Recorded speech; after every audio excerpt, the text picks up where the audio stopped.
아침을 시작하는 슬기로운 방법. 오늘 내게 이로운 뉴스. 류영희의 출발 새아침. 2020년 2월 25일 수요일 오전 8시 노영희의 출발 새아침 3부 문을 엽니다. 먼저 경제 박뉴스부터 만나보겠습니다. 알면 대박, 모르면 쪽박. 경제 박뉴스. 복잡하고 어려운 경제 이야기를 쉽고 재밌게 풀어드리는 시간입니다. 알면 대박, 모르면 쪽박. 경제 박뉴스 참좋은경제연구소 이인철 소장 만나봅니다. 소장님 안녕하세요. 네, 안녕하세요. 코로나19의 급격한 확산으로 결국 주식시장이 급락을 하고 원달러 환율이 급등하는 등 금융시장이 불안하다 이런 얘기가 있네요. 그렇습니다. 이 코로나 바이러스가 글로벌 금융시장을 강타했습니다. 이 코로나19 확산에 따른 충격으로 주식시장은 급락하고 환율은 급등했습니다. 어제 종합지가지수 하루 만에 83포인트, 3.87%, 4% 가까이 급락해서 2080선이 무너졌습니다. 코스닥도 4.3%나 떨어져서 639로 거래를 마쳤는데 이 국내 확진자 수, 사망자 수가 급증했다라는 소식이 악재였습니다. 일부 코로나 수혜주를 제외한 전 업종이 떨어졌고요. 또 유가증권 시장에서 외국인들은 무려 8천억 원 가까이 주식을 내다 팔았습니다. 3개월 만에 최대 순매도를 기록했는데 이 때문에 서울 외환시장에서 원달러 환율이 달러당 11원 올라서 1220원 20전을 기록했습니다. 지난해 8월이 6개월 만에 가장 높은 수준인데요. 문제는 오늘 새벽에 마감한 뉴욕 증시, 유럽 증시도 동반 급락했습니다. 영국, 독일, 프랑스 증시가 3에서 4% 넘게 급락했고 뉴욕 증시의 다우존스 산업평균 지수는 1031포인트, 3.56%나 급락을 했고요. 주요 3대 지수, 미증시 주요 3대 지수가 일제히 3.5% 내외로 하락세를 보였습니다. 네, 그렇군요. 그래서 이제 문재인 대통령이 추가 경정 예산 검토 지시를 내리면서 추경이 급물살을 타고 있는데 10조 원 정도는 넘게 편성이 되겠죠? 그렇습니다. 문재인 대통령이 코로나19 사태에 따른 이 기업의 피해 최소화와 위축된 지역 경제 회복을 위해서 이 추경 편성을 지시했습니다. 이에 따라 주무부서인 이 기획재정부가 이 추경 편성 작업에 착수했는데요. 이로써 현 정부 들어서 네 번째 추경이고 2015년 이후 6년 연속 추경 편성을 하고 있는 셈인데요. 지난해에는 미세먼지와 경기 진작을 위한 5조 8천억 원 규모의 추경을 단행한 바가 있고요. 앞서 2013년 사스 당시에는 7조 5천억 원 규모, 2015년 메르스 사태 당시에는 11조 5천억 원 규모의 추경을 편성한 바가 있습니다. 이 코로나 추경 규모는 10조 원 플러스 알파가 될 것이다라는 관측이 나오고 있는데요. 이 코로나19 감염증 확산 사태가 이전 사스 당시보다도 충격이 큰 데다 피해 기업들, 소상공인들 이 지원에는 대규모 재정이 불가피한 상황입니다. 이 코로나 추경 편성에 여야가 공감하고 있는 상황에서 이번 추경이 정말 도움이 필요한 이 소상공인과 방역 용도로 사용될지 선거를 앞두고 지역 SOC 예산, 지역 예산 챙기기로 변질될지 눈 똑바로 띄고 지켜봐야겠습니다. 네, 그렇군요. 그런데 또 그 심재철 원내대표 등도 코로나19 지금 검사 결과 기다리고 있어서 또 어떻게 될지 모르겠네요. 자, 그리고요. 코로나19 확산으로 전 직원을 대상으로 해서 재택근무를 하는 기업이 등장했다던데요. 그렇습니다. SK텔레콤이 국내 대기업 가운데 최초로 오늘부터 일주일간 전사적 재택근무에 돌입합니다. 이 코로나 확산으로 전염병 최고 단계인 심각 단계로 상향 조정됐죠. 이에 따라 SK텔레콤은 25일부터 다음 달 1일까지 전 직원 주말까지 재택근무를 권장하는 내용의 안내문을 공지했는데요. 이 재택근무를 위한 필요한 업무 툴을 활용하되 외출을 자제하고 동선을 최소화해달라라는 게 주요 골자입니다. SK텔레콤은 통신가입자에게 서비스를 제공하는 기업의 특성상 대고객 업무가 많은데요. 따라서 고객 응대 업무, 네트워크 관리 등 업무상 반드시 사무실 근무가 필요한 인력, 최소 인력 30% 안팎을 제외하고 재택근무는 전 사원이 대상입니다. 재택근무 기간 연장 여부는 상황에 따라서 추후에 결정하기로 했는데요. 한편 이 주식회사 SK도 오늘부터 필수 인력을 제외한 모든 직원이 재택근무를 시행하고 있는데 이 SK그룹의 재택근무를 계기로 다른 기업들로 확산될지 주목이 됩니다. 네, 그런데 사실 이런 것도 좀 약간 빈익빈 부익부인 것 같아요. 이렇게 대기업 같은 경우에는 뭐 집에서 재택근무도 하고 또 월급도 그대로 나오지만은 또 중소기업 같은 경우는 좀 못 그런 경우가 많잖아요. 맞습니다. 자, 좋습니다. 시중에서 마스크 구매하기가 또 하늘의 별 따기보다 어렵다 이런 얘기가 나오는데 국내에서 하루 1,000만 개 이상 생산한다는 마스크 왜 이렇게 구하기가 어렵습니까? 그렇습니다. 국내 보건용 마스크 생산량이 하루에 1,000만 개 정도인데요. 하지만 시중 마트, 약국, 편의점 어디에도 마스크 구하기가 어려워 보입니다. 근본적인 이유가 뭐냐? 크게 한 3가지 정도 이유를 들 수 있는데요. 우선 생산량이 상당 부분이 관공서나 기업과 같은 대량 주문이 급증하고 있다고 합니다. 두 번째는 한국산 마스크 성능이 우수하다라는 평가가 나오면서 이 국외 반출량도 급증하고 있는데요. 해외 수출량이 하루에 많은 날은 300만여 개 남짓이라고 합니다. 300개 이하는 여행객 반출이 가능해서 수출 통계조차 잡히지 않고 있다고 하고요. 또 매점 매석으로 적발된 건수만 하더라도 지금까지 1,000만 개가 넘는 것으로 추산이 됩니다. 세 번째는 마스크에 들어가는 필수, 이 자재, 필터 자재가 중국산이라고 하는데요. 중국산 원자재 수급이 좋지 않은 상황도 이를 반영하고 있습니다.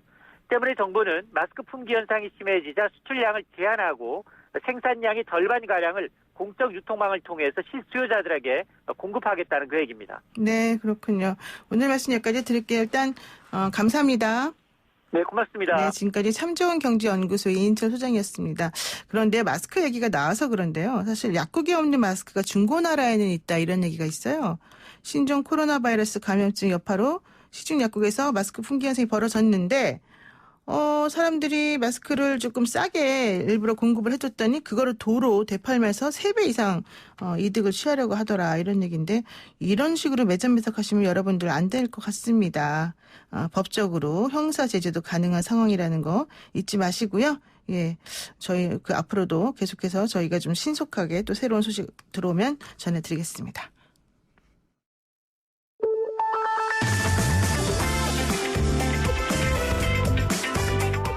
영희와 함께하는 슬기로운 출근길 노영희의 출발 새 아침은 청취자 여러분과 함께 만들어갑니다. 짧은 문자 50원, 긴 문자 100원에 유료 문자 샵 0945, 우물정 0945로 문자 보내주시거나 유튜브 보이는 라디오 댓글창, YTN 라디오 어플리케이션 예스를 통해 여러분의 목소리를 들려주세요. FM 94.5MHz YTN 라디오 노영희의 출발 새 아침 잠시 후 계속됩니다.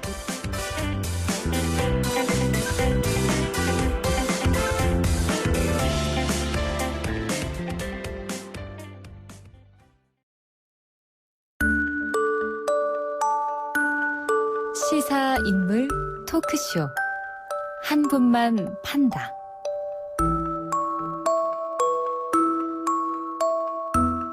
네, 한 번만 판다 시작하기 전에 잠깐 말씀드리겠습니다. 5774 쓰시는 애청자분께서 제가 아까 3부 오프닝 하면서 월요일이라고 말했다고 화요일인데요 라고 얘기를 하시네요. 죄송합니다. 예, 그리고 오늘 한 번만 판다. 한 명의 인물과 그를 둘러싼 이슈를 끝까지 파보는 시간입니다. 시사인물 토크쇼 한 번만 판다 시작하겠습니다. 함께 하실 두 분 다 아시겠지만 그래도 다시 펭수 시사평론가 김현성 평론가 나오셨고요. 팽아 반갑습니다. 김현성입니다. 네, 그리고 언제까지 묻어가려고 그러는 거예요? 그러니까요. 언제까지 묻어가? 좀 봐줘요, 그래도. 좀 하자, 좀. 특이한 캐릭터니까 좀 봐주는 걸로. 자, 그리고 김태물 회장님 나오셨습니다. 안녕하세요. 안녕하세요. 본인은 이렇게까지 언제까지 그럴 저기도 거예요? 뭐 하나 캐릭터죠. 건조한 캐릭터인데 약간. 그래. 드라이 김태현을 한번 해볼까요? 시니컬하죠, 제가. 시니컬로. 좀 시니컬해요. 좋습니다. 자, 한 분만 판다 오늘의 주인공 누군지 만나보겠습니다.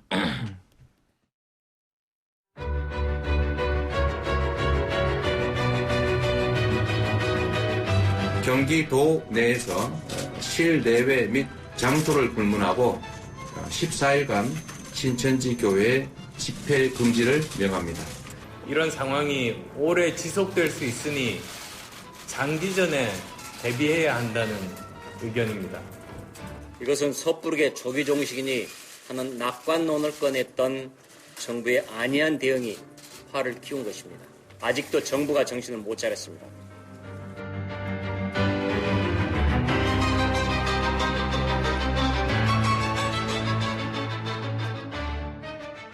네, 오늘은 한 분만이 아니라 여러분인데요. 코로나19가 휩쓴 정치권 이야기를 해보려고 합니다.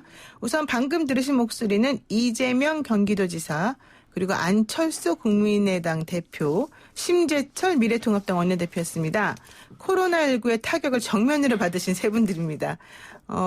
여러분, 첫 번째 이재명 경기도지사 얘기 한번 해볼까요? 신천지 시설을 강제 봉쇄하고 집회를 금지하는 긴급 행정명령을 시행한다. 이렇게 전격적으로 발표를 했고요.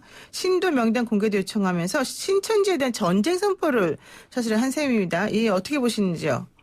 우선 이재명 네. 경기지사가요. 머리가 정말 좋아요. 아, 머리가 좋다. 정무적인 감각이나 이 흐름을 읽고 대처하는 능력 있잖아요. 네. 대한민국 정치인 중 1등일 거예요. 그럼 상대적으로 다른 분들은 지금 안 좋다 이거. 안 좋다. 그러니까 뭐 극단적으로 뭐 그래요. 네. 좀 하여튼 죄송합니다. 이재명 네, 지사가 네, 제일 네. 빨라요. 그러니까 예전에 사실은 보면은 박근혜 전 대통령 때 그 태블릿 PC 터지고 막 그랬을 때 사실은 그 당시만 해도 그 누구도 탄핵이란 말을 꺼내 굉장히 부담스러운 분위기거든요. 네, 지금은 이제 맞아요. 보통 탄핵이 한번 됐으니까 그러지만 그때만 해도 근데 제일 먼저 탄핵 얘기를 꺼내기 이재명 지사예요. 아, 그래요? 네, 제가 알기로는 그래요. 그러니까 유력 정치인들 중 그렇죠. 성남시장 시절에 네. 처음에 나왔을 때만 해도 야, 뭐 너무한 거 아니야? 이런 얘기가 좀 있었어요. 실질적으로. 실제적으로. 그런데 이제 그 말 꺼내가 3, 4개월 있다가 바로 탄핵이 됐. 3, 네, 4개월 뭐야? 한 2달 있다가. 갑자기 그거 탄핵이 왜 나와? 이 흐름이 머리가 좋다는 거 생각해봐요. 전국의 네. 흐름에서 뭐를 해야 나한테 가장 이득이 되는지를 기가 막히게 압니다. 아, 그렇군요. 그러니까 정치적인 관점에서 봤을 때. 그러니까 이번에도 사실 보면은 신천지 시설 강제 봉쇄, 집회금지, 긴급행정명 이런 거 시행한다고 발표한 거 아니에요? 사람들이 뭐 시원하다 이런 반응도 그렇죠. 있더라고요. 네. 그때랑 또 달라요. 그러니까 탄핵 때만 해도 박근혜 정도로 지지층에서 말도 안 되는 소리 하는데 이러지만 지금은 그게 아니거든요. 그렇지요. 이게 네. 워낙 또 여야 이런 걸 떠나고 진보 보수 누굴 지지하냐 떠나서 가장 내 생활에 와닿는 긴급한 일이니까. 네, 맞습니다. 그런데 여기서 어떻게 보면 조금 초법적이라고 보일 수도 있는 강한 조치를 먼저 치고 나간 겁니다. 신천지를 딱 타겟으로 잡아가지고. 네. 그러니까 방역적인 측면에서도 그렇고 여론을 본인에게 쏠리게 하고 야 이재명 지사 일 잘하는데 뭐 이런 저 느낌까지. 그래서 하여튼 이재명 지사가 머리가 좋고 정부적 판단 능력이나 행동 능력이 뛰어나다는 생각은 들어요. 그러니까 네. 지금 코로나19 이 바이러스 문제가 터지고 나서 상당히 주도적으로 움직이고 있는 두 이제 광역 단체장이 있죠. 네. 그러니까 이제 서울시장인 박원순 시장하고 이재명 도지사가 상당히 주도적으로 전국을 이끌어가는 게 있는데 이 둘의 특징은 결국은 이제 과거 이제 메르스 2015년 메르스 사태 때 단체장이었어요. 그 당시 이재명 도지사는 성남시장이었고 박원순 시장은 서울시장이었어요. 그러다 보니까 과거의 경험에서 나오는 굉장히 감각이 있는 거죠. 뭐냐면 결국은 이 코로나 바이러스와의 전쟁에서 이기기 위해서는 확진을 빨리 해야 되고 결국은 확진해. 그러니까 이 바이러스의 숙주가 되는 사람들을 빨리 제거해야 된다? 밝혀내고 그걸 차단해야 된다라는 걸 알기 때문에 지금 어찌됐든 대구를 중심으로 해서 신천지의 신자들이 굉장히 어떤 지금 90% 이상의 확진자가 나오고 있는 거 아닙니까? 네. 그렇다고 보면 이 신천지 신자들 자체가 굉장히 전국적으로 움직였다는 거죠. 그래서 네. 이 신천지 신자들 자체의 어떤 동선을 파악해야 된다. 그리고 이 사람들을 완전히 일종의 격리시켜야 된다라는 생각을 갖고 계신 것 같아요. 두 사람이. 그래서 이제 박원순 시장 같은 경우는 압수수색도 해야 된다라는 네. 말까지 했고 네. 지금 이재명 지사는 결국 신천지가 내놓은 그 주소 있지 않습니까? 네. 주소를 꼼꼼하게 비교를 한 거예요. 실제 비교하고. 아. 그런데 이제 신천지가 내놓은 틀리다는 경기도의 거죠? 그 네. 포교 뭐 이게 거의 반 이상이 틀린 거예요. 그래서 이 부분에 대해서 강하게 문제 제기를 한 거죠. 아니 너희들 적극적으로 예를 들면 협조한다고 해놓고 그러니까 신천지의 대변인이 유튜브에 나와서 정부의 대응에 적극적으로 협조한다고 했는데 대구의 신자만 공개하고 대구에 관련한 이런 것만 공개했지 전국적인 신자 공개를 안 하고 있어요. 네. 이런 부분들에 대해서 문제 제기를 했고 저는 굉장히 적합한 조치다. 그리고 이제 그 두 사람의 경험, 그러니까 박원순 시장의 경험과 이재명 도지사의 경험이 상당히 좀 의미 있게 지금 발현되고 있는 그거 아닌가 싶어요. 예. 그렇군요. 어쨌든 강력하게 코로나19를 대처를 하면서 같은 날 SNS에 이런 얘기도 했어요. 정치적 사용은 두렵지 않지만 경제적 사용은 두렵다. 이거 무슨 말입니까?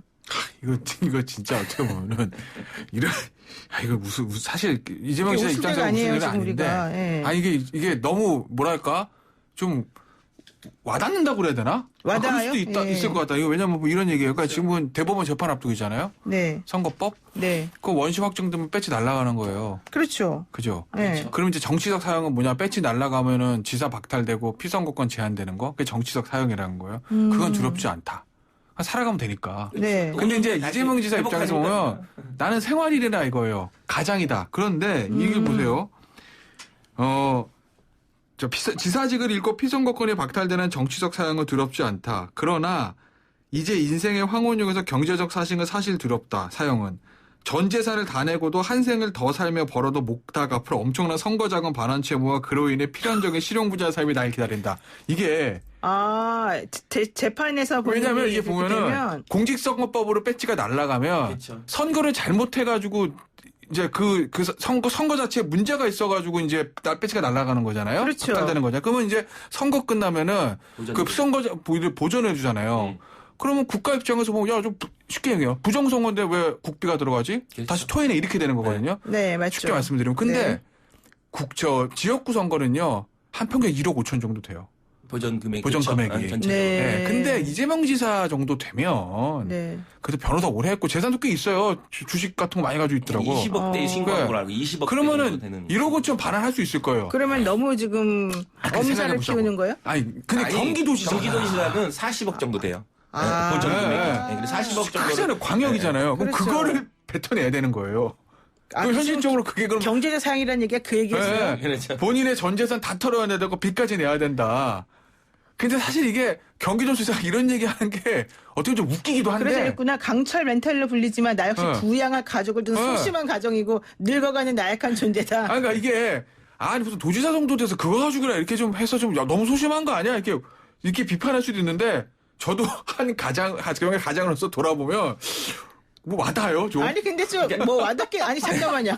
아니 그런데 솔직히 대선까지 뜬금은 노리시는 없죠. 분이 네. 이런 식으로 써도 돼요. 그러니까 이제 우리 시점상은 뜬금은 우리들이 없는데 보기에? 예. 보니까 이제 기사가 하나 난 것 같아요. 네. 이재명 지사와 관련 대법원 판결 왜 미뤄지고 있고 어떻게 될 거냐 뭐 이런 약간 갑자기 그 뜬금없이 기사가 나왔는데 네. 이제 그 기사를 읽다가 이제 약간 아니, 본인이 근데 뭔가 좀 감정적으로 뭔가 좀 있었던 거죠. 이게요. 그러다 보니까 이걸 SNS에 바로 이제 쓰신 것 아니 같아요. 저는 되게 현실적이지 않습니까? 네. 현실적이죠. 저는 리얼한 거 좋아하고 아니 현실적이잖아요. 갑자기 뜬금없이 여기 이 타임에 왜 하냐고요 그러면 그 코로나 때문에 기사 힘든 때문에 상황에서 그렇다니까 아니, 기사 그 때문에. 기사 때문에 예, 예. 그러니까 빚 앞에 장사 없다고 와닿는데 그거 실제로는 이제 12월 5일 본인이 날. 지금 빚이 많아서 그런 거 아니에요? 실제로는 12월 5일 날 이제 네. 재판이 돼야 되는 게 기간상으로는 그렇잖아요. 대법원 판결이 12월 5일까지 나야 되는 건데 지금 계속 미뤄지고 있는 거고 그리고 이제 저는 이제 과거에 이제 광노현 교육감 사례가 있었어요. 네, 그렇죠. 광노현 교육감도 결국 공직선거법 위반으로 해갖고 본인이 보전받은 비행을 다 돌려줬죠. 다 돌려주는 이런 있기 때문에 상당히 이제 그 상황을 보고 좀 이렇게 어떤 그런 게 있었던 것 같아요. 네. 자, 아까 선거 나갔다가 떨어지거나 이제 공직선거법 위반이라고 해서 돈을 돌려줘야 되면 이런 일이 발생하는군요. 그렇죠, 약간. 네. 두 분 공포자로서 어떠십니까? 차라리 공포자가 낫다. 아니 그 선거법 안 걸리면 되는 거지. 아니 선거법에 선거법은 안 걸리는데. 기만에 대한 뜻이 있어. 선거법은 안 걸리는데 본인 당선될 거라 생각하는 거야 나가면 될 지금? 것 같아. 김태현 변호사는 어디 좀 하는 나가요 지금. 그냥 나가요 무소속으로. 미통당에서 좀 영입할 것 같은데. 아 그래요? 예. 아니 근데 이 선거법이 이제 잠깐 얘기 없나. 얼굴이 밝아졌어요 지금. 밝아졌어요. 여러분들 보세요. 지금 김태현에서 얼굴이 막 웃음꽃이 활짝 펴가지고 너무 좋아하는 거야. 듣고 계십니까? 네, 여러분들 유튜브 들어보세요. 그러니까. 한번 맨날 시리컬이다 그러면서 오늘따라 얼굴이 막 와 저렇게 예쁜 미소를 지을 수 진짜 있군요. 미통당 분들은 뭐 하나 모르. 김영호 위원장은 뭐 하시나 모르겠어요. 잘하고 계시네요 그분은. 잘하고 계시더라고요. 여기 김태현 변호사 있습니다. 제가 추천합니다. 감추. 예. 잘하고 계세요. 김혜선 평론가 말은 안 들을 것 같은데 어쨌든 좋습니다. 자 항소심에서 공직선거법 위반 혐의로 당선 무효형을 선고받았는데 대법원 판결 사실 이 정도 안 나오는 거는 뭐 그렇게까지 나는 오래 걸린 것 같지 않은데 이분이 아무래도 총선 전에 좀 빨리 뭔가 판결을 받고 싶어하는 걸까요? 왜 이러는 걸까요? 근데 누가요? 이재명 지사. 그러니까 솔직히 이재명 지사 입장에서 보면은 솔직히 이거는 늦게 받고 싶죠. 당연한 그거 인간의 본성이에요. 그런데 왜 이렇게 말해요? 근데 이 얘기 대법원 재판을 두고 내가 지사직을 연명하라고 위헌법률 심판을 신청했거나 판결 지원을 혜택을 누리는 시간 심히 모욕적. 본인은 뭐 모욕적이라고 뭐 그 말씀 얘기를 하는데 제가 봤을 때는 이 위헌법률 심판 제청하고 한 거는 판결 좀 늦추는 의도는 있어요. 저는 그리고 그 그렇죠. 의도가 그렇죠. 나쁘다고 보지 않아요. 왜? 어차피 저렇게 임해야 되는 거거든요. 네. 피고인 입장에서 보면 불법이 아닌 이상 본인한테 유리한 거 다 할 수밖에 없어요. 그렇잖아요. 노영우 씨 안 그래요? 네, 그렇죠. 그렇다고 당연히 그렇죠. 보면 야 이게 그리고 위헌법률 심판이 그게 이제 결국 뭐 위헌 나올진 모르겠으나 나름대로 이유를 제가 그때 봤을 때는 나름대로 말은 돼요. 네, 저는 법조인의 입장에서 타당한 것 같아요. 할 수 있을 것 같아. 그러니까 저는 이재명 지사가 이 재판 좀 늦추고 지사직을 좀 더 오래 하기 위해서 했다고 보는데 그게 잘못됐다고 보진 않아요. 아니 재판 당연히 그렇게 해야 되는 거지 뭐. 그럼 뭐 본인이 지금 항소심에서 지금 죽게 생겼는데 그냥 그대로 칼을 맞나? 그럼 좋습니다. 지금 이재명 지사에 대해서 두 분 다 칭찬이 자자하시네요. 칭찬이라기보다는 그건 뭐 피고인의 본성상 그렇게 밖에 할 수 없다는 거. 그리고 이게 결과 빨리 나오는 건 사실 이제는 뭐 이제 이미 지나간 얘기지만 그 누구도 원하지 않았을 거예요. 그렇죠, 12월 사실. 시점에서는. 네, 왜냐하면 사실. 그러면 이번 총선에 보고를 해야 되거든요. 이 얘기 한번 했는지 모르겠는데 그럼 이재명 지사 마찬가지 민주당도 장담 못해요. 그럼 당시 버전으로 이제 당시 자유한국당 시절에. 네. 그럼 자유한국당 경기도지사 당시에 12월 달에 지난 12월에 판결 났으면 올 3월에 하는 건데 당시 4월에 하는 거죠. 당시 12월 버전으로 보면 자신 있었을까요? 그건 아니거든요. 그 누구도. 네. 그러니까 아무튼 최근에 그 비슷한 유로 해갖고 이제 춘천시장이 유재수 춘천시장이 이제 무죄를 받은 상황이 있었어요 또. 네. 허위사실 유포 관련해서 공직선거권 네, 관련해서. 그렇죠. 그래서 약간 또 좀 빨리 더 이걸 좀 멍해를 좀 털고 가겠다라는 생각도 있으신 것 같아요. 아, 좋습니다. 자, 우리 유튜브 보시는 강종환님께서 친문들에게 경고하는 겁니다. 이렇게 알려주셨고요. 또 우리 어이없네님께서는요. 노영희변에서 구경 왔는데 김태현이라는 분이 주인공이군요. 이런 얘기 하셨습니다. 네, 저는 좋습니다. 어딜 가나 주인공이에요. 네, 맞습니다. 자, 좋은데요. 자, 코로나19 영향을 정면으로 받고 있는 지금 정치권 얘기 또 살펴보겠습니다. 두 번째로 우리가 살펴볼 인물이 바로 안철수 국민의당 대표인데요. 창당을 하긴 했는데 코로나19 때문에 좀 묻힌 거 아니냐. 그리고 또 안철수 대표가 계속해서 정부 대책을 비판하는 발언을 지금 계속 많이 하고 있는데 하필이면 또 그러고 난 다음에 현충원 가셔가지고 방명록에다가 코로나20이라고 썼단 말이에요. 이거 어떻게 봐야 돼요? 2020년이가 20으로 썼나 보죠. 그러니까 그러신가 근데, 봐요. 예. 근데 안철수 대표가 좀 냉정하게 말씀드리면 안철수 대표가 막 지금 국민의당 막 주황색 하고 이게 탄력은 못 받아요. 그러니까 이제 주변이나 본인들은 아니 코로나 19가 터졌으니 이슈가 다 일로 빨리니까 기존의 더불어민주당하고 저 미래통합당 같은 거 워낙 덩치가 큰 1위 주자, 2위 주자니까 몰라도 새로 생기는 신성정당이나 정치 세력은 아무래도 주목을 끌지 어렵지 않냐 이렇게 얘기를 하고 그게 맞습니다. 왜냐하면 지금 모든 언론의 이슈는 다 코로나입니다. 그렇죠. 한때 시청률 진짜 잘 나오고 인기 많았던 윤석열 대 추미애 이것도 쑥 들어갔어요. 아, 그래요? 그래서 쑥 들어갔죠. 지금 다 코로나죠 뭐.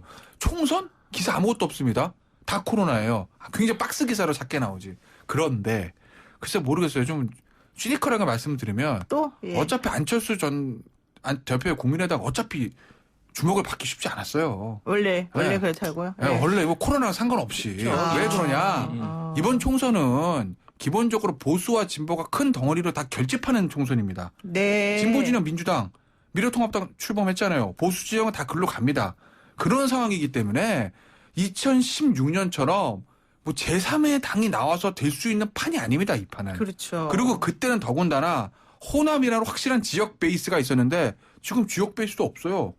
지역 베이스도 없고 안철수 바람은 이미 다 지나갔고 옛바람이고. 네. 그렇기 때문에 뭘 근거로 뭐를 바탕으로 해가지고 제3의 물결이 불겠어요. 좋습니다. 자, 어차피 그러면 쉽지 않은 거니까. 김혜선 펭수도 한번 얘기해 주시죠. 그 안철수 당뿐만 아니라 모든 당들이 지금 이제 코로나 문제로 해갖고 완전히 지금 뭐 쓰나미처럼 울고 있는데 특히나 이제 안철수 코로나가 없었어도 코로나19가 없었어도 안철수 신당의 어떤 그 진로는 굉장히 불투명했어요. 근데 지금 코로나로 인해서 완전히 지금 이슈 파이팅이 안 되고 있는 거잖아요. 거기에 더불어서 이제 바른미래당에서 나와서 안철수 신당으로 가겠다라고 했던 그 비례의원들이 지금 4명이 지금 미래통합당으로는 또 가버렸어요. 그렇죠. 네. 이런 상황 같은 경우가 굉장히 복합적으로 어우러져서 좀 무리하는 것 같아요. 그러니까 예를 들면 저는 이제 미통당이 지금 현재 문재인 정부의 대응에 대해서 굉장히 강한 비판적 기조를 가지고 있다라면 네네. 그러면 이제 안철수 신당인 그러니까 국민의당은 국민의당의 칼라로 뭔가 이 상황을 점검하고 특히나 이제 의사 출신의 안철수 그리고 이제 IT 전문가인 안철수의 이런 개인 캐릭터를 너무 못 살리는 것 같아요. 그러니까 거기 묻어가는 거예요, 거의. 그러니까 무조건 정부만 비판하는 거거든요. 근데 네. 저는 그렇게 비판해서 그게 중도냐. 예를 들면 또 국민들이 그런 거죠. 그러니까 예를 들면 자유한국당, 옛날 지금 미통당이죠. 미통당하고 다른 목소리가 통합당 그런가요? 어쨌든. 통합당이라 그러나요? 아무튼 통합당 이거가 전혀 목소리 다르지 않는데 굳이 예를 들면 안철수 국민의당을 이렇게 선호해야 될 이유가 뭐냐? 사실 이거에 대해 설명을 못 하고 있는 거죠. 이 얘기가 있어요. 미래통합당, 그러니까 예전에 자유한국당에서 비판한 내용 중에 하나가 운동권 선수들이 청와대에 다 가 있으면서 제대로 못한다 이런 얘기 한번 한 적이 있었었는데 그 얘기 항상 하죠. 이번에 안철수 대표도 그런 식으로 아마추어 정권이라고 얘기하면서 한 번도 돈 벌어보지 않은 사람들이 그렇게 하고 있으니까 아마추어 정권이다 이렇게 말했거든요. 그러니까 똑같은 얘기를 해서 비판한 건데 그 얘기도 안철수 전 대표가 예전부터 하던 얘기예요. 그러니까 두 분이, 그러니까 제 말은 중도라고 하는 걸 표방하시는 그분이 그렇죠. 실질적으로 마음이나 이런 것들은 또 보수적인 분들하고 비슷하게 지금 가는 거 아니냐. 이제 이 얘기를 물어보는 그러니까 이제 거죠. 선거연대 얘기가 적극적으로 나오는 거죠. 선거연대 그러니까 그 안에 것 있는 같기도 사람들도 결국은 창당까지는 이제 통합까지는 안 갈 수 있지만 선거 과정에서 연대할 수밖에 없을 것이다라고 얘기하는 강하게 하는 거죠. 지금 내가 그러니까 보면. 서로 간에 뭐 통합하거나 이렇게 하지는 않더라도 연대는 할 수 네, 있다. 지금 그런 얘기가 나오는 거죠. 내부적으로. 그 얘기 좀 들으면 네. 예전에 한번 했었나? 안철수 전 대표 팔 때. 안철수 전 대표 들으면 되게 기분 나쁠 수 있는데 네. 대한민국 정치에서 중도는 없습니다. 맞아요. 없어요. 중도 어디 있어요? 중도가 없다기보다는 극중주의? 어렵죠. 어려워 중도가. 그런 건 없어요. 갈- 합리적 보수냐 강경 보수냐, 합리적 진보냐 강정 진보냐, 극좌냐 오랜만에 나랑 좀 비슷하네. 중도 진보냐, 극우냐 중도 이게 있을 뿐이지 네. 가운데 어디 있습니까? 네. 그리고 저는 안철수 전 대표는 전 대표가 이제 국민의당에 죄송해요. 이번에 안철수 대표 되잖아요. 대표죠. 예, 이번에 예. 대표로. 안철수 대표는 네. 저는 안철수 대표의 이념적 지향은 저는 보수라고 봐요. 아 원래 이제까지 그 사람이 살아온 길이나 네. 그 정치를 하면서 했던 말들이나 네. 그런 걸 봤을 때는 진보적인 가치보다는 보수적인 가치가 좀 많이 와닿고 있다. 보수적인 정치가 기본적으로. 그런데 출발 자체를 네. 당시 2012년에 새 정치로 하니까 반새누리당 얘기를 하면서 당시에 문재인 후보와 이제 그 선거연대 후보 단일화 이걸 하면서 진보 진영에 좀 맞지 않는 옷을 입고 시작해서 좀 그렇지 저는 원래부터 보수적인 정치냐고 봐요. 그게 나쁘다는 의미는 아니에요. 저도 보수니까.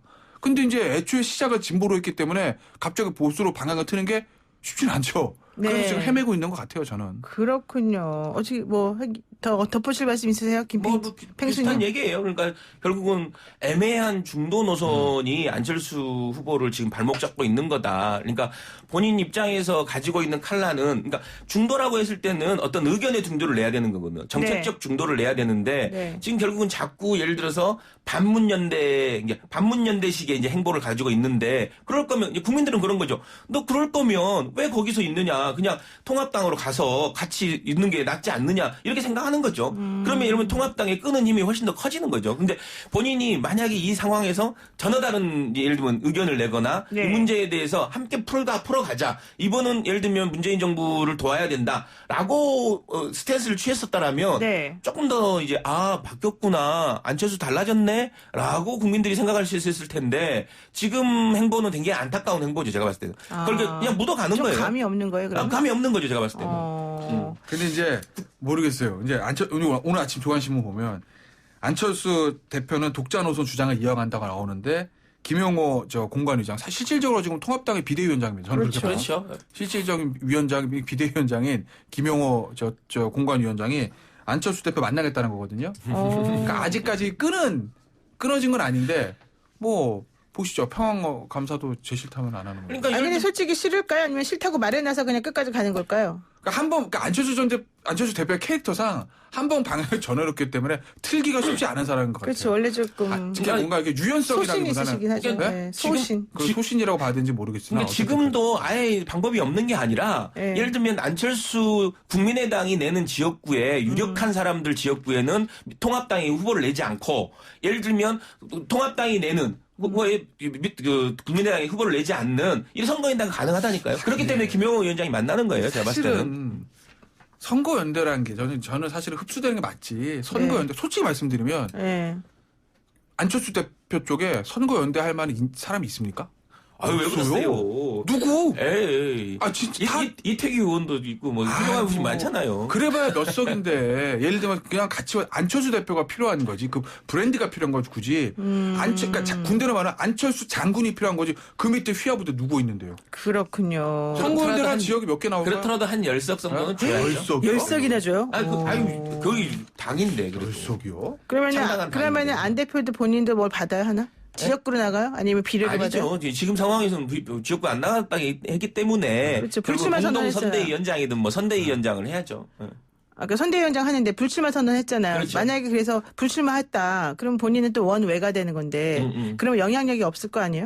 그렇죠. 그걸 원할까요? 그걸 감수하는 거죠. 그러면서 대선 전국. 그러니까 이번 총선 끝나면 바로 대선 대선 전국으로 전국이에요. 간다? 왜냐하면 내후년 3월 달이 대선일이거든요. 네네. 그러면 각 당이 결국은 내년 10월까지는 후보를 결정해야 돼요. 그러면 그 전 한 1년은 거의 대선 전국이라고 보면 되죠. 바로 그렇군요. 총선 이후는 대선 국면으로 넘어간다고. 네, 보면 돼요. 좋습니다. 자, 이제 또 이분 얘기 안 할 수가 없습니다. 매우 섭섭해하실 것 같아요. 우리가 안 하면. 자, 코로나19 때문에 힘드신 또 한 분이 계십니다. 심재철 미래통합당 원내대표신데요. 확진자와 함께 하필이면 행사를 하셔가지고 국회 전체가 지금 폐쇄된 상태입니다. 내일, 수요일, 내일 오전 9시에 국회가 다시 이제 열린다고 하는데, 심재철 원내대표가 SNS에 올렸어요. 국민 애환 뼈저리게 체험 중. 이러면서 중국 입국자들 차단할 것을 수차례 정부 요구했는데 오히려 우리 국민이 해외에서 금지당하는 신세가 됐다. 이런 얘기를 지금 하셨어요. 네. 어떻게 보십니까? 근데 말은 맞죠. 우리가 지금 해외에서 입국을 못하는. 그러니까 중국 입국자들 차단해달라고 사실은 그쪽에서 얘기했던 거 아니에요? 어디가요? 그 약간 보수당 계속 얘기를 했죠. 근데 그런데 정부에서 답을 안 했던 거지. 근데 오히려 그렇게 되면은 지금 정부가 보면 잘했던 거 아니에요? 지금 이제 중국 입국자 차단을 하는 게 맞는지 이제 아는지에 대해서는 전문가들 사이에도 의견은 갈리는 것 같아요. 왜? 이미 늦었다. 내가 지금이라도 늦지 않았다. 근데 이미 늦었다 설도 애초에 했어야 되는데 늦었다는 얘기지 할 필요가 없다는 얘기는 아니거든요. 그러면 글쎄 모르겠습니다. 지금 신천지 쪽에 포커스가 쏠리는데 그럼 신천지 대구교회하고 청도 대남병원에 애초에 바이러스를 유포한 사람이 어디서 왔느냐가 곧 나올 거예요. 네. 그게 만약에 이제 중국에서 온 신천지 중국 신도다. 지금 부산 쪽에는 뭐 하나 있다는 것 같거든요. 지금 언론 보도 보면. 네. 그게 나오기 시작하면 또 한 번이 중국인 입국 금지를 왜 안 했냐는 게 불거질 수밖에 없고 제가 정부 측에 요청하는 건 뭐냐면 늦었다고 합시다. 왜 안 했는지 좀 얘기나 해줬으면 좋겠어요. 저는 짐작 가는 게 있거든요. 뭐예요? 예? 아니 근데 정치 외교적 문제겠죠. 근데 보세요. 근데 대통령이 그런 거 신경 쓰는 거 맞는 거 아니에요? 감염병 차원에서 보면 정은경 본부장은 뭐라고 그랬냐면 네.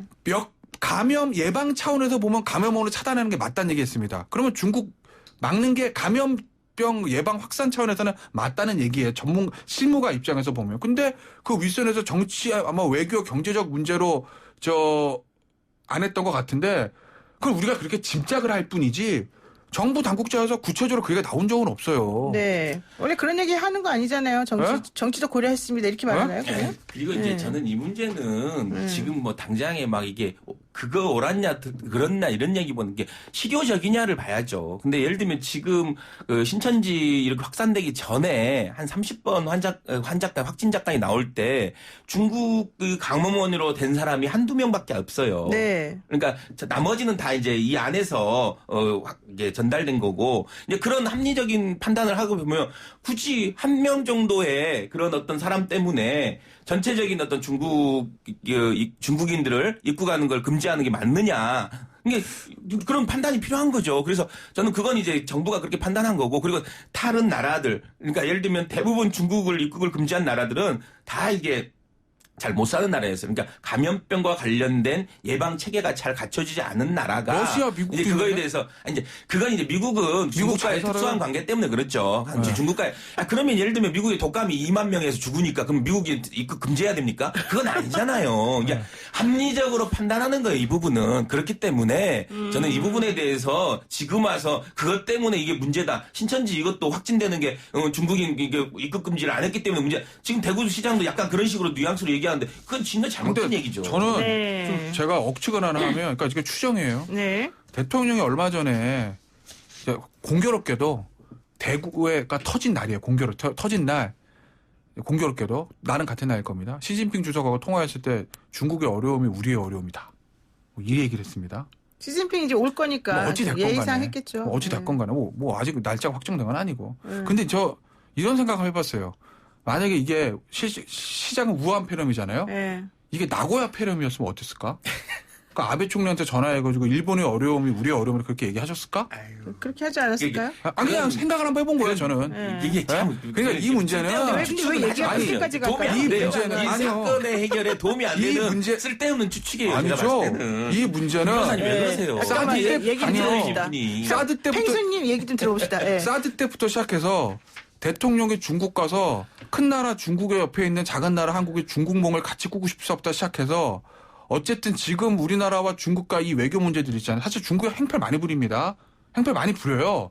그다음에 우리 중국만 부리나요? 큰 나라들은 아니, 다 부리던데. 더군다나 우리 이해찬 대표가 대통령 특사로 갔을 때 자리 배치부터 시작해서 굉장히 외교적으로 결례 행동을 많이 했습니다. 많이 하죠. 많이 네. 했죠. 대통령 중국 갔을 때도 사실 홀대 아닌 홀대를 했습니다. 네. 기자들 맞고 왔고요.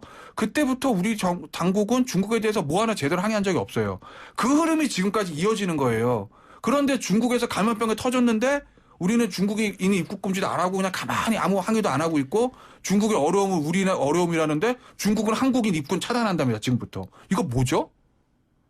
이 흐름들이 연결되는 거라고요. 중국이 차단한다고 나왔어요. 홍콩은 차단한다고 나왔는데. 한국에 예. 정확히 말씀드리면 한국에서 오는 사람들에서 관리를 하겠다. 예. 그건 차단이 아니죠. 우리도 그렇게 하고 아니, 있어요. 예. 이게 아니에요? 뭐냐고요. 이 흐름들이.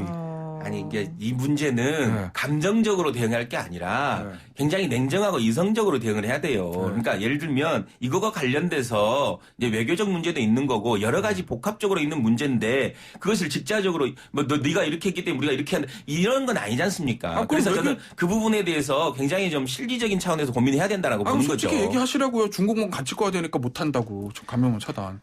왜 그 얘기를 안 하고 그 얘기를 숨기냐 하는 거하고 이거예요. 안 하는 거랑 뭐가 틀린 거예요? 아니 국민이 차이가 알고 있어요? 싶은 거 아니겠어요? 왜? 아니 실무적인 방역이란 차원에서 보면 정은경 본부장 얘기했습니다. 감염 차는 게 맞다. 그리고 얼마 전에 장관이 뭐라고 그랬냐면 예. 김능구 복지부 장관이 예. 그 또 기자가 항상 이걸 묻잖아요. 입국 금지 예. 문제를. 그럼 뭐라고 그러냐면 왜 중국에서 넘어오는 중국인보다 중국에서 예. 넘어오는 한국 사람이 더 많다. 감염은. 예. 그 얘기는 예. 무슨 얘기예요? 어쨌든 감염음이 중국에서 넘어오는 게 문제라는 걸 인정한 겁니다. 예. 그 밑에 깔려 있는 거는. 예. 그런데 국적을 보니까 차이나보다는 코리아가 많다. 이 얘기 아니겠어요? 네. 어쨌든 프롬 차이나는 맞다라는 거예요. 네. 그 얘기의 즉스는. 네. 그러면 실무적인 차원, 감염병 예방이라는 이 순수한 정치 외교 다 빼고 막 네. 보면 중국 차단이 맞는 거라고요. 네. 그런데 그걸 안 하는 이유는 경제 외교적인 고려잖아요. 아니, 그렇게밖에 중국 볼 수 차단이 없죠. 아니라 중국 국적을 아니 차단. 어찌 됐건 간에 그건 어찌 됐건 간은 좀 아닌 것 같은데. 자, 보세요. 2212님께서 그 친한 북한도 중국을 차단했는데 그다지 친하지 않은 우리는 왜 차단 안 합니까? 이런 질문하셨고요. 근데 궁금하니까 답을 그 다음에 해요. 5734님께서 정상 입국 막으면 미입국으로 더 큰 피해가 됩니다. 뭐 이런 얘기도 나오셨습니다. 그런 나라들, 북한이나 이런 아프리카의 나라들은 감염병과 관련돼서 대비 태세가 안 돼 있기 때문에 아예 막는 거예요. 아니, 근데 예를 들면 유럽의 선진국들이나 감염병 이게 잘 돼 있는 데가 네. 이렇게 한 경우가 없어요. 네, 좋습니다. 오늘 여기까지 하겠습니다. 갑자기? 할 수 없어요. 지금 끝났어요. 예. 오늘 말씀 감사합니다. 네, 고맙습니다. 네, 지금까지 김태현에서 김현성 시사평론가였습니다. 감사합니다. 노영의 출발새 아침 3부 순서 여기서 마치고요. 잠시 후 4부로 돌아오겠습니다.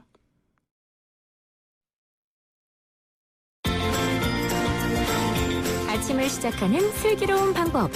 오늘 내게 이론 뉴스 노영희의 출발 새 아침. 네, 4부 슬기로운 인터뷰 시간인데요. 정부는 코로나19 위기 경고를 최고 단계인 심각 단계로 격상을 시키고요. 대응 체계를 대폭 강화하고 있습니다. 확진자 중에서 대구 경북 비율이 80%를 넘기면서 이 일대를 신종 코로나 바이러스 감염증 특별 관리 지역으로 지정을 했고요. 방역에 특히 더 힘쓰고 있습니다. 코로나19 위기의 시작이자 심각한 상황에 놓인 대구의 현 상황 어떤지 또 어떻게 해결해 나가는 것이 맞는지 대구에 계신 전문가 연결해서 한번 들어보겠습니다. 코로나19 대책위원회 소속이시고요. 대한예방의학회 이사장이십니다. 감신 교수님 연결돼 있습니다. 교수님 나와 계시죠? 네, 안녕하십니까. 네, 안녕하십니까. 지금 대구에 계시다고 들었습니다. 대구 어느 쪽에 계세요? 예, 지금 대구시 중구에 위치한 경북대학교 병원에 있습니다. 아, 경북대학교 병원에 계시군요. 예. 그쪽 분위기는 지금 어떤가요? 네, 지난 일주일간 그 확진자가 급속히 증가해서 그 지역사회가 불안해하고 있는데 확진자가 앞으로 당분간 더 늘어날 것으로 예상되어 매우 긴장하고 있습니다. 네. 현재 그 집단 행사와 모임 등을 삼가하고 있고 외출 자제 등으로 거리가 한산한 편입니다. 병원의 경우는 외래는 환자 방문이 상당히 감소하였고 코로나19 관련 대처를 위해 노력하고 있습니다. 네, 그렇군요. 어제 사실 8번째 사망자가 경북대 병원에서 나오지 않았습니까? 네. 좀 마음이 안 좋기도 하고 지금 또 경북대 병원 분위기도 상당히 뒤숭숭할 것 같은데 상황이 좀 어떤가요? 예. 어제 사망하신 분은 그 오실 때 아주 그 좀 위중하신 분으로 취약계층이었습니다. 그리고 계속 지금 사망자가 그 취약계층에서 나온다는 거에 있어서 예, 마음이 아주 불편합니다. 예. 아, 그렇군요. 좀 전에 이제 교수님께서 대구 지역이 사실은 상당히 조금 여러 가지로 다니는 사람도 없고 위축됐다 이런 얘기를 해주셨는데 제가 들어보니까 범어동 이쪽 일대 그 큰 길도 뭐 차가 거의 안 다닌다 뭐 이런 얘기까지 하더라고요. 그렇게 좀 전체적으로 다 가라앉아 있나요? 거의 안 다닌다는 정도는 아니지만 하여튼 그 평소보다는 상당히 많이 그 차가 줄었는 것은 사실입니다. 통행량이 줄어들고 외출을 진짜 많이 안 하고 있다 이렇게 보는 게 맞겠군요. 예. 자, 어쨌든요. 앞서 말씀드린 대로 지금 코로나19 확진자 중에서 80% 이상이 대구 경북 지역에서 발생을 한 건데요. 왜 이런 상황이 일어났을까요? 네, 그 정확한 그 역학조사 결과가 나오지 않아서 단정적으로 말씀드릴 수는 없습니다만은 네. 그 대구의 첫 환자가 그 대구 신천지 교회 교인으로 그 예배에 참석하였습니다. 네. 그 예배라는 특성상 밀폐된 공간과 밀집된 환경에서 비교적 오랜 시간에 노출하게 되어서 사람이 많이 모이는 단체에서 아마 집단 발병 형태로 나왔는 것 같습니다. 경북의 경우는 청도 대남병원 정신과병동에서 그 집단으로 발생하였는데 폐쇄된 공간과 밀접한 접촉이 아마 영향을 미친 것으로 생각을 합니다. 네.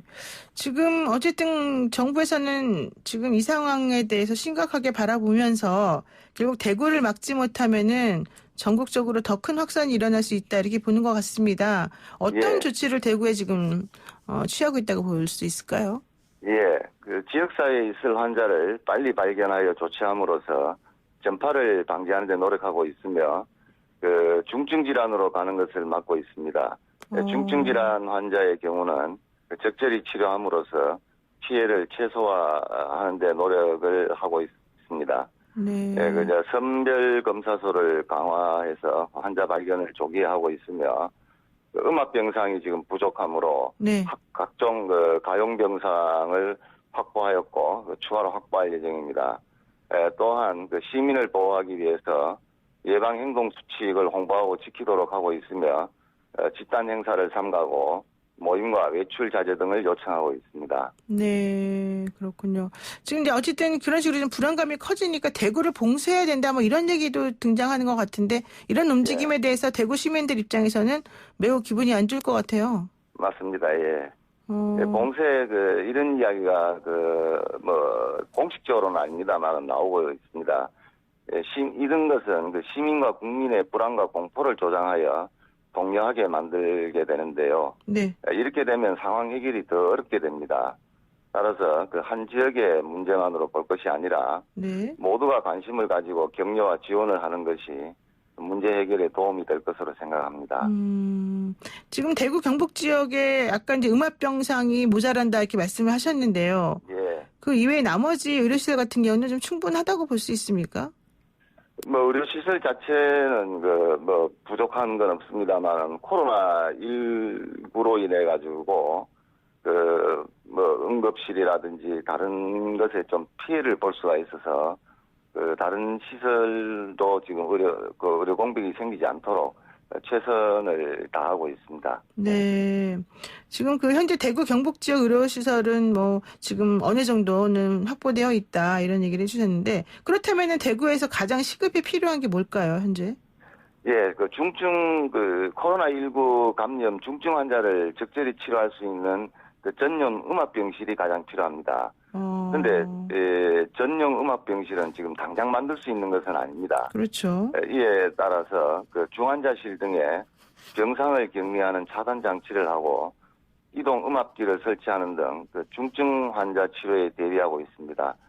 이를 위한 그 지원이 필요합니다. 네. 지금 그 음압병상이라고 하면은 조금 모르시는 분도 있으실 것 같은데 좀 설명을 좀 해주시죠. 어떤 게 음압병상인지. 네, 이제 일반 병실과는 달리 그 병실의 앞에 그 전실을 두고 병실 내에는 음압을 유지하도록 합니다. 네. 그렇게 되면은 그 밖에는 양압이고 그 병실 안에는 음압이기 때문에 안에 있는 그 균이라든지 이런 것들이 밖으로 나가는 것을 방지하게 만드는 그런 특수한 병실이 음압병실입니다. 그러니까 기본적으로 그 환자가 있는 그 병실의 기압을 낮춰서 예. 그 바깥에 있는 공기가 안으로 들어오지 않는 방식으로 지금 운영이 되는 게 바로 음압병실인 거죠? 안에 있는 공기가 바깥으로 못 나가서 나가게. 안에 있는 균이 다 다른 데 전파되는 것을 방지하는 거죠. 네네, 그렇군요. 근데 이제 그런 병실이 그러면 대구에는 몇 개나 있는 거니까 서울에는 좀 많다고는 들었습니다만은. 예, 지금 전국적으로 한 190개 정도가 있는 걸로 알고 있고요. 네. 지금 대구에 지금 현재 사용하고 있는 그 병실로는 지금 30개가 조금 넘습니다. 병실로는 30개가 넘고. 네. 그래서 지금 예를 들면은 청도 대남병원 같은 경우에는 코호트 치료라고 하는 거를 할 수밖에 없다 이런 얘기가 들리던데 그렇게 해도 그러면 너무 그 병실만 또 다 막 균이 막 번지고 이래서 더 위험한 거 아닐까요? 네, 코호트 격리라는 건 동일한 어떤 감염균이라든지 이런 데 그 노출된 사람들을 단체로 이렇게 묶어서 모아서 그렇죠. 격리하는 거기 때문에 그 집단으로 발생한 경우에는 취할 수 있는 그런 조치입니다. 그렇군요. 그러니까 대구 확진자가 지금 480명이라고. 감염이 아니라는 거죠. 예. 네네. 대구 확진자가 480명이라고 그랬는데 좀 전에 말씀하신 것처럼 이 전국적으로 뭐 음압병실 190개밖에 안 된다 그러면 사실은 상당히 모자랄 것 같아요. 지금 음압병실이 제가 조금 전에 190개라 했는 건 지금 정확한 것은 아니고요. 어쨌든 음압병실이 전국적으로 모자랄 수 있는 상황은 확실합니다. 예. 그렇군요. 아직은 전국적으로는 괜찮습니다. 네, 그렇군요. 그리고 제가 또 조금 궁금한 게 사실은 이제 예컨대 코로나 확진으로 인해서 사망하신 분들 경우에는 우리가 시신을 뭐 염하거나 아니면 좀 한 3일 정도 이렇게 보고 나중에 장례를 치르고 이런 형식이 아니라 먼저 화장을 하고 그다음에 장례를 치른다 그러더라고요. 이 균이 바이러스가 좀 퍼질 것을 염려해서. 근데 그렇게 되면은 처음에 확진인지 아닌지 몰랐다가 나중에 사후에 이제 검사 결과 보고 확진으로 밝혀진 분들 같은 경우에는 실제 그 병 때문에 돌아가신 건지 아니면 다른 기저질환 때문에 돌아가신 건지도 잘 모를 수도 있잖아요. 네, 그럴 가능성이 있죠. 예.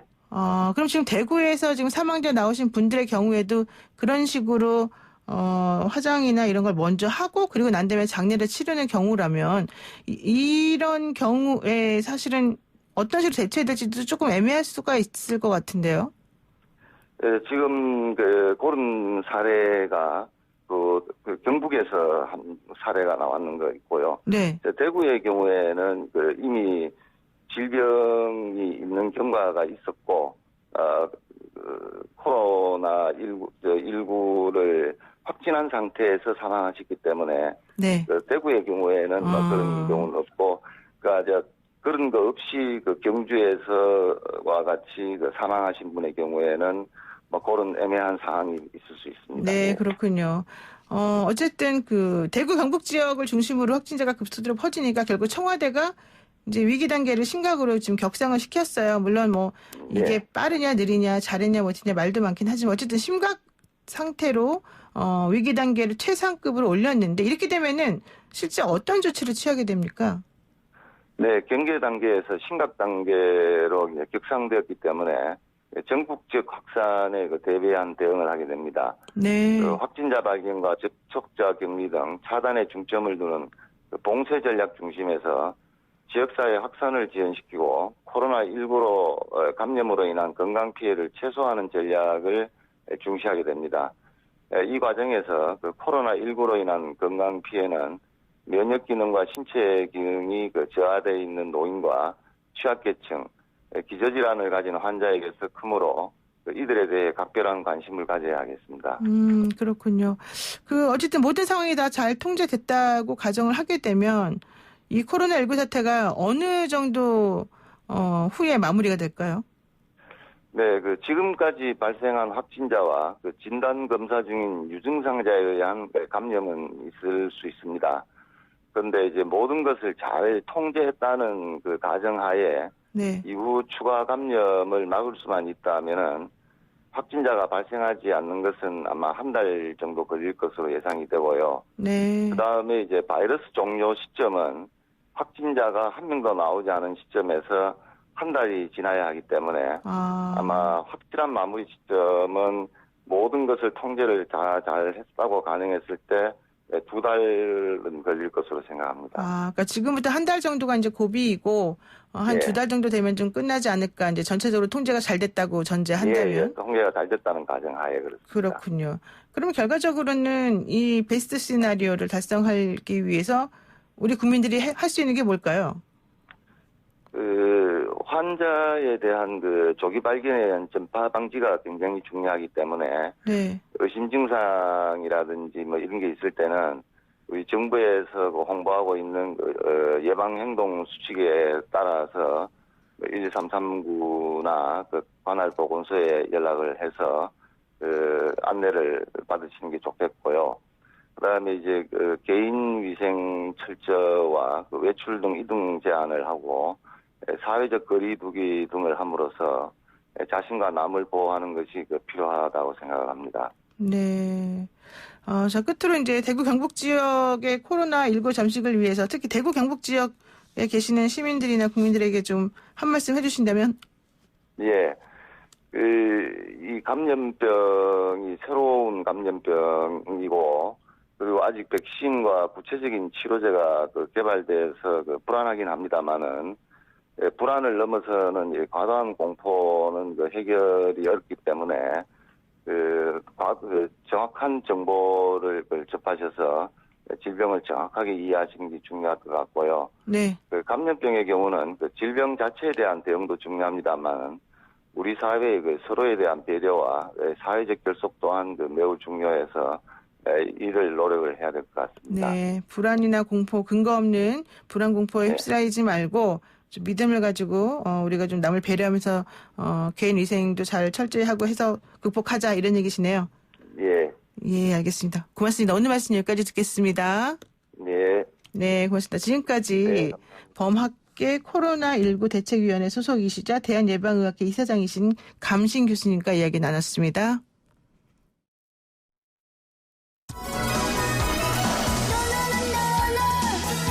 네, 노영의 출발 새 아침 오늘 순서 여기까지 마치고요. 내일 아침 7시 정각에 변함없이 슬기로운 내용으로 찾아뵙겠습니다. 고맙습니다.